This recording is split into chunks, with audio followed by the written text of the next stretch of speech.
Kuna mambo kadhaa aliyazungumza.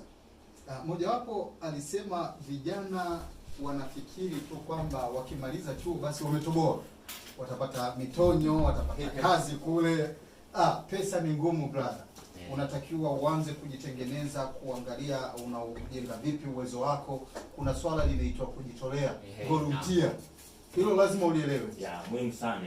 Pia katika hilo, kwa sababu mimi yani even hata nikiwa naenda sehemu kurudisha na ukiwa na labda niko natafuta connection na sehemu fulani hadi kwenda kuonesha jambo.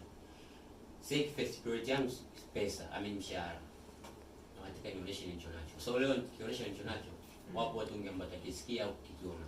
Kwa hiyo ni rahisi wao saidia mimi kunivusha katika ile sehemu hiyo. Kwa hiyo mwisho wa siku kujitolea ni kuonesha kile ulicho nacho. Kwa sababu ukionyesha bora wako, hata mtu mwingine akija akikuwekea hata baki spanje cha mshahara, haitakuwa bali inakushusha kwa sababu ameona kile ulicho nacho. Ndio utakuwa ukalipwa hela ndefu, alafu mwisho siku hakuna mtu anafanya. Neno la mwisho kwa Watanzania ni lipi kutoka kwako? Neno la mwisho kwa Tanzania, tusupport vijana, vipaji vya vijana ambao vinaonekana kama shuleni au mitaani.